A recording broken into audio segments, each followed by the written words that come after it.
За зүрх судасны өвчнөөс улсын зэрэглэл үйл ажиллагааны үндэсний төлөвлөгөөний төсөл 2018-аас 2021 онд хөгжүүлэх. За зүрх судасны халдвар цус өвчнөөс улсын зэрэглэл үндэсний төлөвлөгөө босруулахын гарснараа Монгол Улсын өвчнөлийн тогтоол 2016 оноос Монгол Улсын тогтвортой үндэсний үндэс баримт 30 гэдэг 3-2030-ыг баталсан байгаа.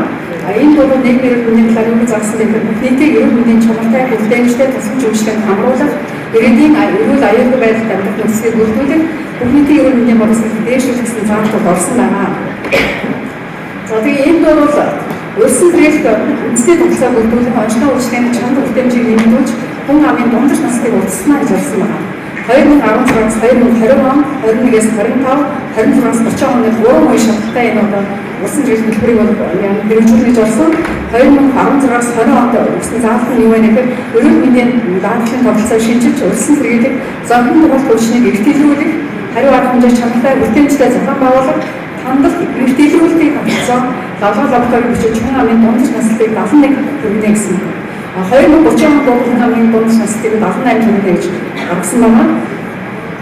За дэлхийн эрүүл мэндийн байгууллагын мэдээлэл юу заасан гэхээр 2015-аас 16 онд хийсэн үнгээгээр манай хүн амын нийт туслагын 77% бол халдвар цус өвчлөл. Тэдгээрээс 32%-аас 70 насныхыг хамруулаад тэгээд цагаас нас орж яана гэдэг дүгнэлт гаргасан байна. Судалгааны энэ зүйлийг бол баатар дорогтой бусад оронтой харьцуулахад манай улс дэлхийн халдвар цус өвчлөлийн өмнөх тархалтай 2 дугаар болж ингээд тодорсон байна. Энэ бол аюултай хавь. Түншлээ өвчтөний архагсан хожуу үедээ өндөр өртөгтэй онцлог эмчилгээ хийж эрүүл мэндийн салбарын төслийг 70% зарцуулж байгаа энэ судалгаар гаргасан байна. За тэгээд үүний дараа Монгол Улсын засгийн газрын тогтоол 2017 онд гараад Монгол Улсын үндэсний хөтөлбөрийг батлахын тогтоол гарсан байна. Энэ хөтөлбөр бол халдвар цус өвчтөний өвчтөд тэнцэх үндэсний хөтөлбөр болж авахсаар гаргасан байна. За энэ хөтөлбөрийн гол үндсэн санаа нь бол Монгол Улсын нэгдсэн үндэсний байгууллагын 2030 оны тогтвортой үйлчлэгийг зориулж халдвар цус өвчлөл түүнээс улсын зэрэглэл түүний эмчлэх замаар халдвар цус өвчлөөс үүдэлтэй цаг цаг асуух явдлыг 2025 онд 25%, архины холтой хэрэглээ хөдөлгөөний онцлог 10%, газ тамхины хэрэглээ 30%, усны дадлаг эсдэг 25%, тархалт чихрийн шижингийн өсөлтийг өсөлтийг тогтоом барихаар ингээд гаргасан байгаа. Энэ хэлбэр 21 он 18-аас 21 онд 3 жилийн хугацаанд бол ийм түвшин байхаар ингэж тогтоож гаргасан байна. За тэгээд хөтөлбөр мөнгөслийн өсөлт баримт 2030 онд энэ зорилго байгаа 16-аас 20 онд хүн амын хорт дадал зуршлыг бууруулж амьдрах орчин нөхцөлийг сайжруулах, үндэсний бүтээгдэхүүн чанар стандартын чамд бүрдүүлэх, 10,000 ном зүрх судасны өвчлөл шалтгаалсан насварлтыг 17.4% бууруулна гэж зөвшөөрсөн байна. За тэгээд энэ дараа 1918 онд 3 сард манай эрүүл мэндийн яамны сайдын А70 ажилласан байгаа. Энэ тушаалаар бол халдвар цус өвчлөлтэй тэнцэх үндэсний хөтөлбөрийг хэрэгжүүлэх үйл ажиллагааны төлөвлөгөөний хясалтыг баталж гаргасан байна. За энэ дээр бол Европын халдвар цус өвчлөлийн үйл ажиллагааны төлөвлөгөөний таймыг бол энэ загвар ажиллагааны хадгалж авсан. Энэ дээр бол энэ халдвар цус өвчлөлтэй тэнцэх үйл ажиллагааны төлөвлөгөөнд ямар зүйлүүд орсон байх ёстой вэ гэхээр зайлшгүй хамгаалах санхүү гэж байна. Засаглал манлайлал байгаа. Засгийн газрын өндөр түвшин шийдвэр гаргаж хяналт шимжлэгийн үнгээний байгууллагууд, улсын зэрэглэл ба дэлхийн эрүүл мэндийн улсын зэрэглэл байгууллагын эрүүл мэндийн дэмжигч байгууллагууд, эрүүл мэндийн тогтолцоо тэр чигээрээ энэ байгууллагууд заашгүй хамгаалах хэрэгтэй гэж хэлсэн байна. Нийт төрөнд хэрэгжүүлэх үйл ажиллагаа гэж байна. Үүнд бол хүн амт хэрэгжүүлэх үйл ажиллагаа, хувийн түвшин хэрэгжүүлэх үйл ажиллагаа гэж байна. За эргэцэн арга хэмжээ хүн амын түвшин хэрэгжүүлэх үйл ажиллагааны нэг эргэцэн орчин бий болох. Хоёрдугаар нь хүнсний реформ гэх юм байна. Чанартай эрүүл хүнсийг бүтээгдэхүүн өндөрлөх, шинжлэх, басны хэрэглээ бууруулах, өртөө хөдөлгөөний дэмжих, цэвэр агаар гэсэн юм болсон юм байна.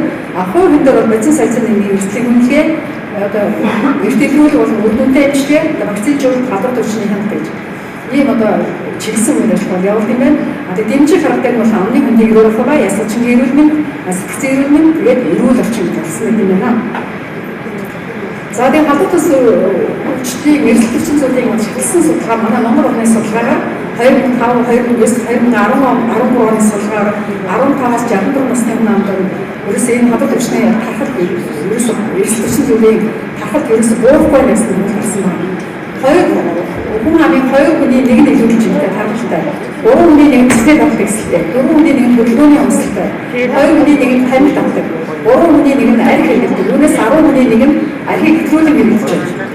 Мөн 61 үндэсний харьцагын хэмжээ ихсэн буюу ихсэх хандлагатай эсэлтэй 8.3 үндэстэн сахарын өөрчлөлт бага хэлбэрээр явагддаг.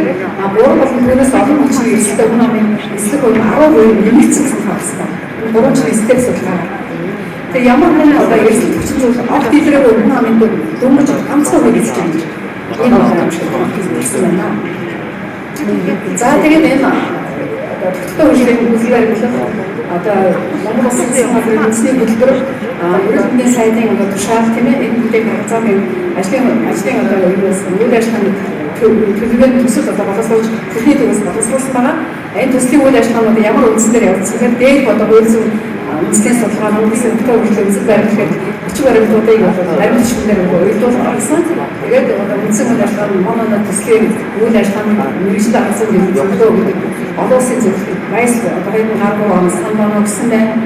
Монгол зөвлөсөн зөвлөсний сэргийлэх үндэсний төлөвлөгөөний хэрэгцээ шаардлага үндсэн асуудал хамаг бүрийн тодорхойлох сургалт уулзалтыг 2018 онд зохиосон байна.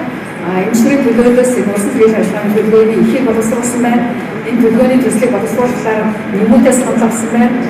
Энэ одоо улсын төрийн ажиллагааны төлөвлөгөөг хэлэлцэх үндэсний семинарыг 18 зохион байгуулсан байна. 2018 оны 8 сард үндэсний семинарт нийгмийн эрүүл мэндийн олонсын зүйлээр таатас орж зөвлөгөө өгсөн байна. Ийм үйл явцын үндсэндээ энэ одоо төлөвлөгөөний төсөл боловсруулагдсан байна. За бидний зорилгоо юу ч тодорхойлсон бэ гэхээр зөвсөлтний өвчнөөс улсын төрийн ажлыг эрчимжүүлэх бүхний өвчний эрхтэлрүүлэг онцлог чиглэлийн цэцлсэн зөвшөөрлийн чанар бүтэмжийг нэмэгдүүлэх байгууллага аж ахуйн нэгжийн төрөлхтний дэмжлэг орчин өгдүүлэх зөвсөлтний өвчин нөлөөж байгаа анхдагч болон завсрын эрсдэлчин зүйлийн тархтыг багасгах замаар зөвсөлтний өвчин асуултын түвшин бууруулна гэсэн тодорхойлсон байна. За үүний үндсээр бол зорилтоо 4 үндсийн зорилтыг оруулах. Ерөнхий мэндийн яамны үйл ажиллагааны тайлбарын юус уялдуулан энэ 4 үндсийн зорилтыг гаргасан. Нэгдүгээр зорилт нь энийг нэг хүчтэй уншихаас зураагаахгүй. Яг бол энэ та нар энийг бүгдээр уншаад энэ дээр өөрийнхөө санаа оноог нээлттэй байгаа. Хүмүүсийн санаа оноог эцэслэн гаргаад энэ яамаас төлөвлөгөө авах учраас нэг хүчтэй уншихаас зураагаахгүй. Энэ дээр бас засах оноо, засах, янзлах, хасах, нэмэх зөвлөө гаргах байх гэж бодож байгаа бас гаргах. Энийг та бүхэн тайлбарлаа.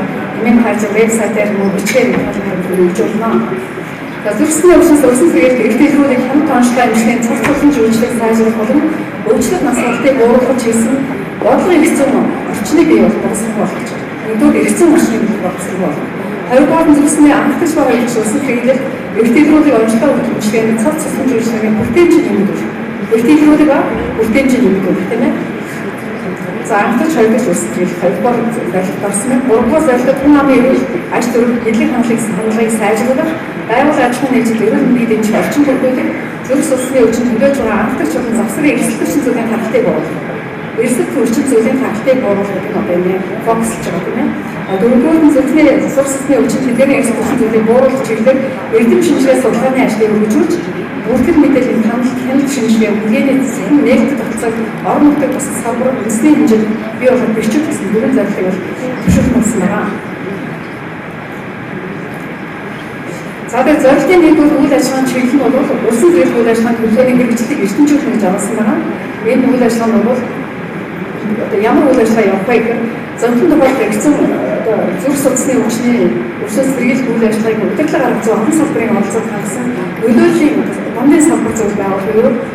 Хоёрдугаар нь үүштэй техникийн ажлын хэсгийг байгуулах, гуравдугаар нь тарийн байгууллага хөрвүүлэх гэсэн үндсэн 3 зүйлийг бол энд оруулсан байна. Ерөнхийдөө шалгуур үзүүлэлт маань нөлөөлөл шалгуур үзүүлэлт байх учраас одоо яг тэндээ бол тийм төвшин бууруулсан тавих боломж байгаа. За хоёрдугаар үйл ажиллагааны чиглэл бол бодлого боловсруулах шийдвэр гаргах, зөв сүнсний төсөв үйлчлэгийн тулгуур шуурга асуудлыг талаар ухаалаг нөлөөллийн үйл ажиллагааг салбар зохион байгуулж байна. За тэгээд энэ дээр бол шийдвэр гаргах зөв сүнсний хэмжээтэй тэмцээн сэргийлэх үйл ажиллагааны төлөвлөгөө болон тусламж үйлчлэгийн тулгуур шуурга асуудлыг талаар ухаалаг нөлөөллийн уулзалт үйл ажиллагаа зохион байгуулах. За аймаг нийслэлийн эдийн хурлын төлөвлөлийн болон засаг орнод энэ өвчнөөс сэргийлэх үйл ажиллагаанд бэлтгэл үзүүлэх чиглэсэн нөлөөллийн уулзалт үйл ажиллагаа зохион байгуулах.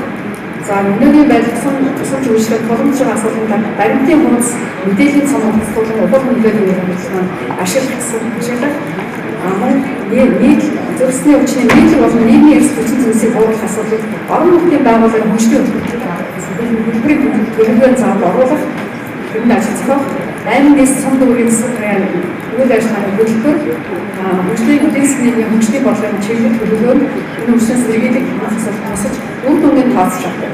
Энэ нөлөөний ажил бол 2-1-2 ажлын чиглэлд оруулсан байна. За тэгээд хоёрын бодлого боловсруулагч нь чиглэл багшийн төр систем тусламж үйлчлэгээний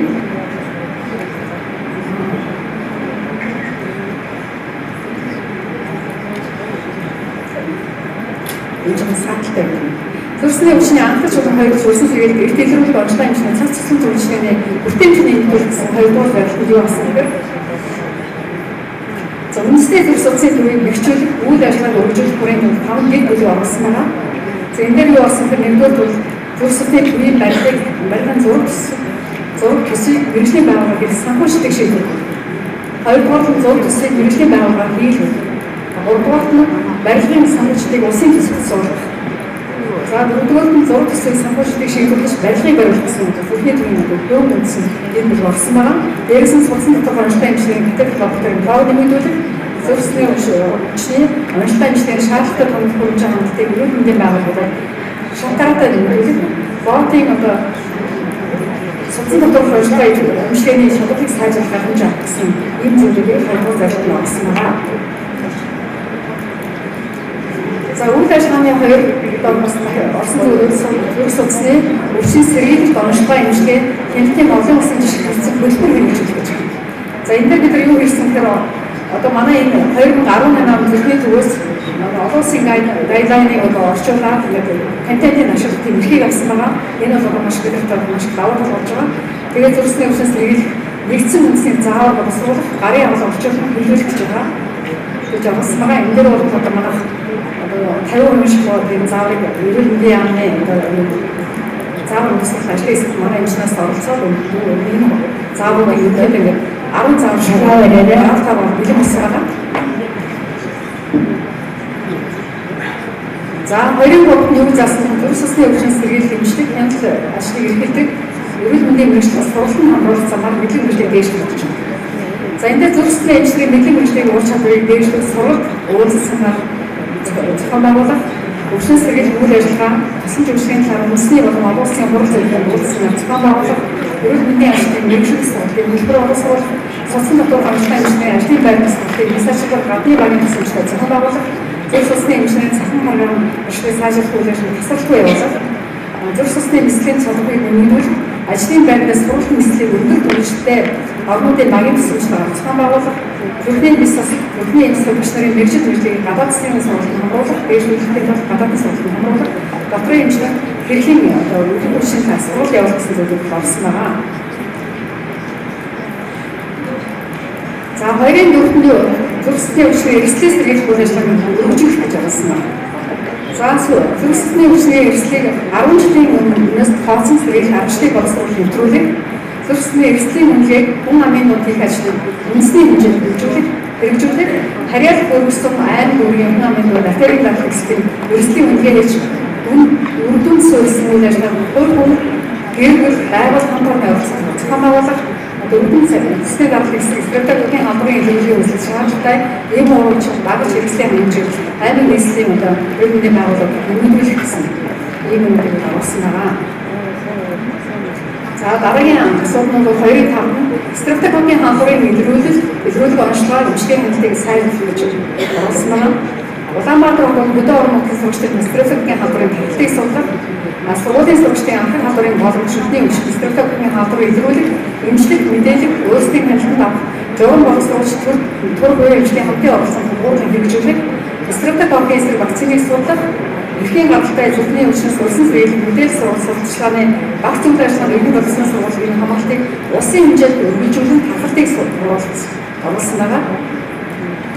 За дараагийн асуудал нь 3 дугаар зорилтын хүрээнд 3 дугаар зорилтын 1-р зөв судас тархины харуултын хамгийн өндөр эрсдэлтэй артерийн нэртэй зэглүүлэх, онцлог эмчилгээний хяналтын тогтолцоог сайжруулах гэж оруулсан байна. Энэ дээр ямар үйлчлэг явуулахаа гэдэг хүн амын дунд артерийн нэртэй зэглэлийн үнэлгээ хийж амьдралын хэв маягийг өөрчлөх, сургууль зохион байгуулалт, артерийн гипотензийн үндэсний аяны өргүүлэн артерийн гипотензийн эргүүлэг үүсгэх эрсдлийн үнэлгээний судалгаа зүрх судасны өвчлөлт өндөртэй аймагууд их сонгон зорилт үйл ажиллагаа явуулна. Батлагдсан зааврыг хот аймаг үргийн мөнчлэн сургалт явуулж зааврын бүртгэнд хяналт тавьж явуулсан байна. За тэгээд үндэсний гаралтай зөв хэмжиг хянах аргачлал зөвлөлт боловсруулах, үндэсний гаралтай зөв хэмжих хянах чиглэлээр олон нийтийн мэдээллийн хэрэгсэл нийгмийн харилцааны сургуулиар сурталчилгаа хийх, өөр үндэсний гаралтай хэмжигтэй байхыг ашиг хүлээг таниулах, ойлгуулах, олон нийтийн газар дэлгүүр хошоо, эмийн сан өндрөөлөлт үндэсний гаралтай хэмжигч аппаратуудтай байлгах, бүх эмийн сан үндэсний гаралтай хэмжигтэй байх шаардлагыг надлан идэвхжүүлэх шалгуулт нь орон дасны ирээдүйн урах үйл ажиллагааг хөгжүүлэх, ерөнхий зөв хоолт, эмэгтэй хөдөлгөөн, стрессийн менежментийн чиглэл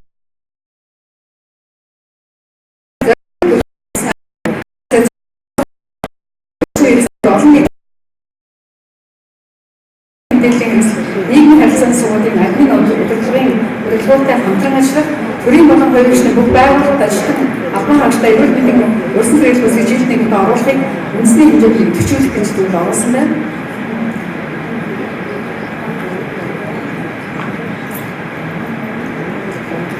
За, уран зураг түмэн хөдөлгөөний идэвхийг нэмэгдүүлэх, биеийн жингээ биеийн хэмжээнд барих, идэвхжин харгалт, бие физиологийн нөхцөлийг хянах мэдээлэл сурчлагыг гэрчимжүүлэх, мөн түнтэй ажиллаж байгаа иргэн хамт олон байгууллагад дэмжих, орчин бүрдүүлэх гэж оруулсан.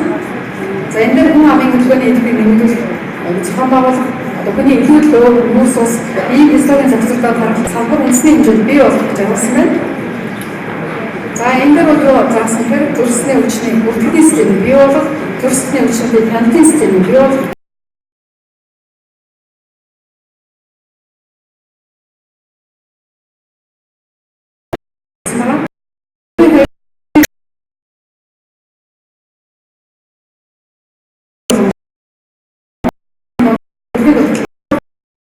судалгааны амын зүрхний дутагдлыг түүний хүндрэл хүргэж шалтгаан эцэг зүйлийг наривчлан гаргах, зүрхний дутагдлыг илрүүлэх онцлог харин тодорхойлох онцлог